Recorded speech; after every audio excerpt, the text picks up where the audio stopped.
Hello, everyone. My name is Lexi, and this is a Sincerely Self podcast. I'm very excited because today is the first episode that is being filmed as well. So, if you're listening to this, you can also go and look it up on YouTube. It's just Sincerely Self. Okay, today we are talking about two topics that I really feel like kind of just go hand in hand. We're talking about boundaries and people pleasing. The first thing that I want to touch on with these is just the aspect of conflict because everyone is so scared of causing an issue or rocking the boat, right?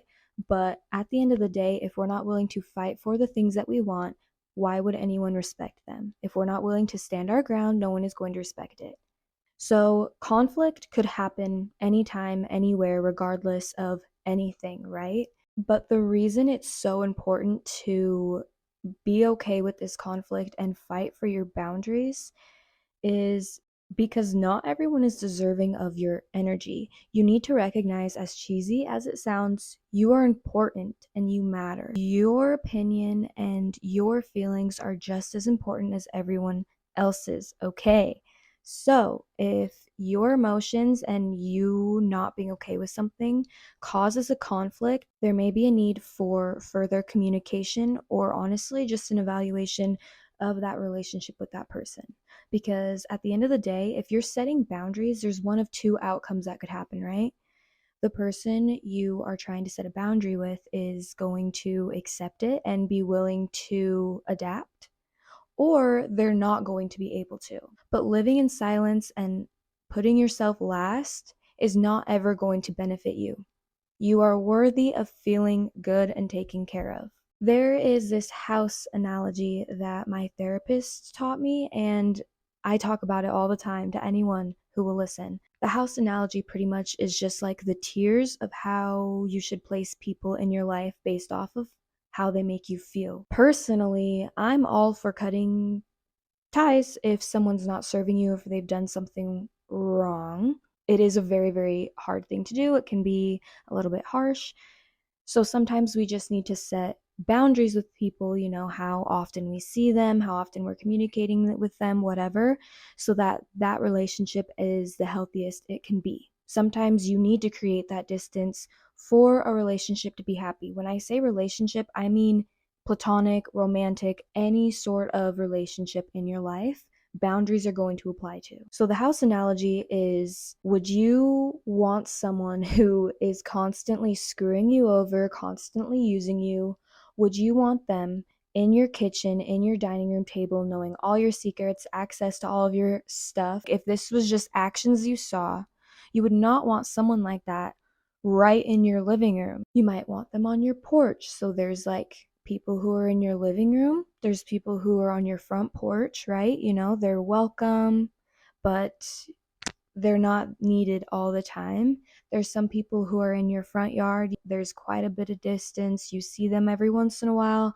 They don't know every detail of your life. And there's some people who literally need to be off of the property. That's when you're like, I need to conserve my energy and I need to protect it, is when they're off the property. With setting a boundary, it can be helpful to look into that analogy or even just like recognize, is space beneficial for this relationship in my life, or just distance, like not as much contact, not like everyday hanging out? Could this relationship benefit from that? Now let's talk about managing the conflict. Not everyone is going to be willing to respect your boundary. Not everyone is going to understand why you need that boundary. It is very important to make sure you are communicating I statements, okay? I statements are so important because if you're constantly saying, you do this and you do that, whatever, you're just attacking the person in the conversation. It always needs to be based off of your feelings. So I feel when you do this, whatever. Like, this is how your actions make me feel. And is someone necessarily responsible for how their actions make you feel? Unless you communicate how that affected you, they're not responsible for it. Understand that some people will just not be in the place to respect your boundary. If a relationship ends because of a boundary could not be respected, then you're saving yourself time. Why would you want to stay in a friendship, relationship, whatever, with someone who does not care to respect your feelings? If you're not feeling good because of something or in the friendship, relationship in general, then why would you want to stay? So boundaries kind of expose like how the relationship really is. And I just want to say, if someone really cares about you and genuinely wants you in their life, they will be willing to respect your boundaries because they care about how you feel. The big thing with setting boundaries is understanding that you're not putting yourself above everyone else in the sense of you're disregarding anyone else's feelings in a situation. It's that you are making sure that you're not putting yourself in harm's way or putting yourself in a bad situation just because you want to help someone else or just because someone else wants you to. Just because you care about someone does not mean that you should be uncomfortable and suffering. You should be able to feel cared about. And with people pleasing, a lot of the time, you put everyone else's feelings and emotions above your own. Your emotions and feelings are valid, they are worthy, and they deserve to be heard. Because at the end of the day, if someone responds negatively, then that's a show of character. You're not needy and you're not high maintenance and you're not asking too much if you're asking for respect, if you're asking for your boundaries to be met. And like I said, the people who genuinely care about you, you will never be too much for them. And the big thing is, if you are uncomfortable and you're upset because your needs are not being met, you cannot have what you are not willing to ask for. You cannot expect someone to just read your mind, especially if you're really good at not showing your emotions. People are not going to know that you're upset or that something is bothering you. Sometimes it could be obvious, yes, but sometimes it's really not. So you can't be frustrated that someone is not meeting your needs or respecting boundaries if they have not been stated.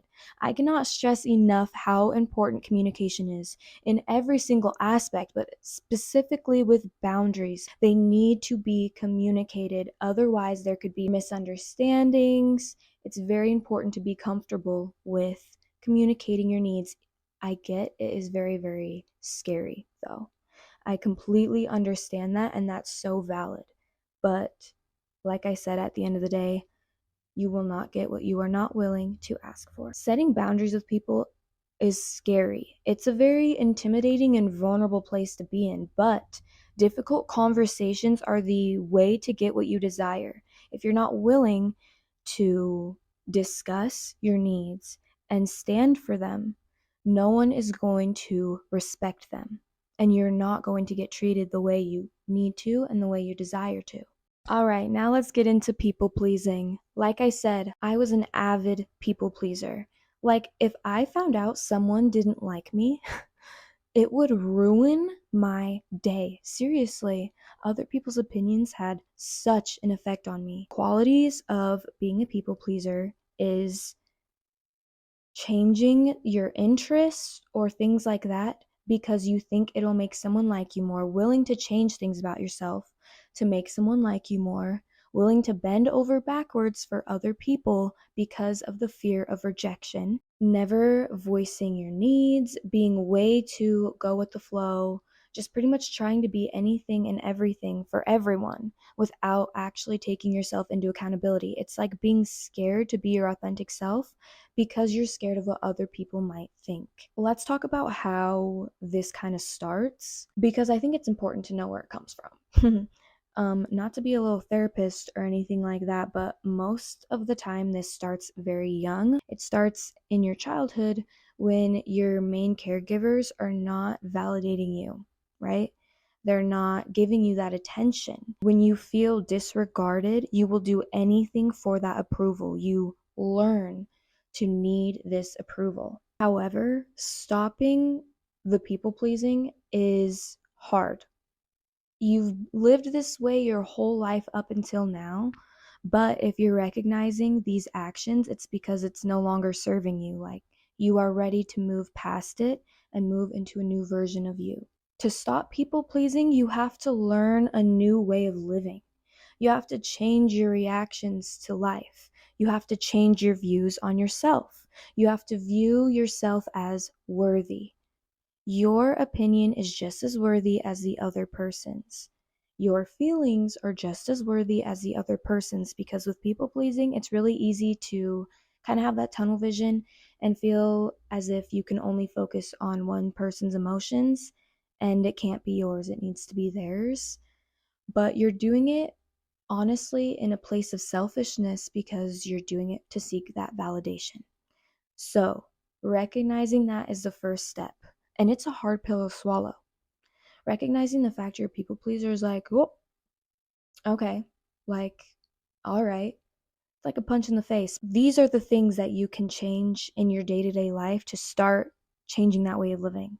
Do not put yourself in harmful situations just for other people, or not even harmful situations. If your friends want you to go out and go do something one night, but you have so much you need to do, like a lot of homework or a lot of cleaning or just a lot of housework or something. But you go because you feel like A, you're going to be missing out, or B, someone's going to be upset with you if you don't go. You are putting their feelings and their well being over your own. You need to be willing to put yourself first in situations where you're uncomfortable, where you're in harm's way, or where you don't want to. If someone asks a favor and it puts you way too much out of your way where you are going to be damaged by it, you need to be willing to not do it, even if they may get upset. It's important to change your mindset around it and be like, I am deserving of feeling comfortable. My feelings are just as valid as everyone else's. You can have your emotions and someone else's also considered in a situation. It doesn't have to just be one person. That's the big thing, the big mindset shift that needs to happen, is recognizing that your feelings and someone else's are all valid in a situation. And that's when the communication comes in, right? But first is recognizing. And you need to care that you are affected by these things. Don't feel like, oh, well, no, it's fine. Like, and disregard yourself. Your feelings are valid and it's okay that you are upset by something. And when you do start setting these boundaries with people and start putting yourself first in a situation or just considering yourself as well in a situation, it's okay to feel guilty and it's okay to feel really, really uncomfortable about it. It's valid to feel those ways because it's something you've never really done before and it's very unfamiliar. Recognize that other people's approval is not going to make you feel fulfilled. Being a people pleaser, all you're doing is chasing everyone else's approval, but at the end of the day, the only approval you really need is your own.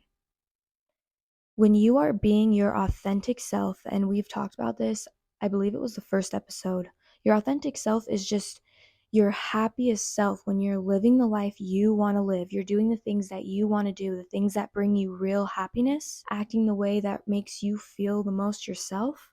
That's when you're going to draw in the people who are also like you, the people who will care about you and will mesh well with you.